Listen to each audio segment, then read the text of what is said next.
Wait lang ha, bago ko sagutin yung tanong, magpahangin lang ako kasi sobrang init. Buti na lang meron akong mini fan na matagal malobat. Tagal ko na itong ginagamit. Okay, so yung tanong dito, it's all about Jose Rizal's life. Sa mga hindi po nakakaalam, nagturo po ako ng subject na life and works of Rizal for 3 years. Kaya yung ibang content ko dito before, it's all about Jose Rizal's life and yung dalawang nobela niya na Noli and Elfili.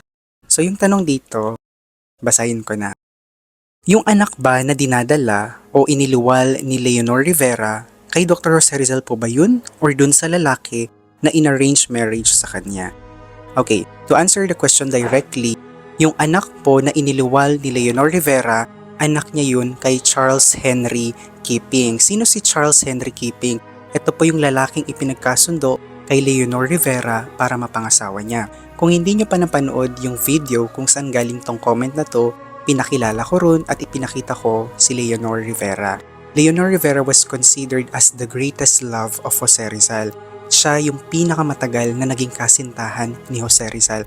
At sa mga hindi nakakaalam, siya rin po ang naging dahilan kung bakit nakilala natin yung karakter na Maria Clara sa Noli Me Tangere. Sa madaling sabi, si Leonor Rivera ang naging inspirasyon ni Jose Rizal, kaya niya nagawa yung karakter na Maria Clara sa Noli Me Tangere. Anyway, balik tayo dun sa kwento. So hindi happy ending ang love story ni Leonor Rivera at ni Jose Rizal. Kasi po tutol ang mga magulang ni Leonor Rivera na mapangasawa ng kanilang anak, si Jose Rizal.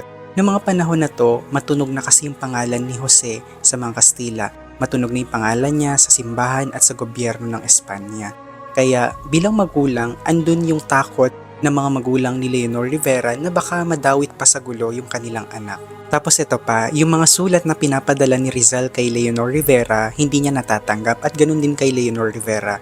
Yung mga sulat na pinapadala ni Leonor Rivera, hindi natatanggap ni Rizal. Bakit? Kasi may pumipigil, tinatago nung nanay ni Leonor Rivera. Dumating kasi sa time na naging LDR yung relationship nitong dalawa. Si Rizal ay pumunta ng Europa para ipagpatuloy yung pag-aaral niya ng medisina. Si Leonor Rivera naman nandito sa Pilipinas. So nagpapadala sila ng sulat sa isa't isa. Yun nga lang, hindi nila natatanggap kasi may humaharang.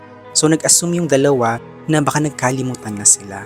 Ngayon, punta naman tayo kay Charles Henry Keeping at Leonor Rivera. As I mentioned earlier, Charles Henry Keeping married Leonor Rivera. Siya po yung lalaking ipinagkasundo kay Leonor Rivera. Si Charles po ay isang engineer na taga-England. Sir, nagkaroon ba ng anak si Charles at si Leonor Rivera? Opo, they had 2 children, si Carlos at si Caroline. Yun nga lang, isa lang ang nabuhay, isa lang ang nasurvive.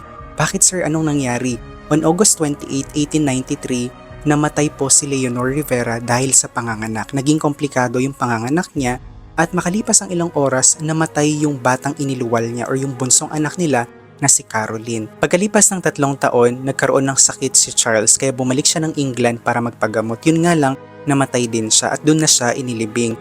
Sir, kanino napunta ngayon yung anak nila na si Carlos? Ang nagpalaki po at nag-aruga kay Carlos ay yung nanay ni Leonor Rivera na si Silvestra. Kung tatanungin niyo ako ngayon, naging maganda ba ang buhay ni Carlos? Opo, naging maayos naman ang buhay ni Carlos. Nagkaroon siya ng asawa, nagkaroon siya ng anak, nagkaroon siya ng mga apo. So kung titingnan natin, nag-extend yung family clan ng Rivera at ng Keeping. So yun, sana nasagot na yung tanong.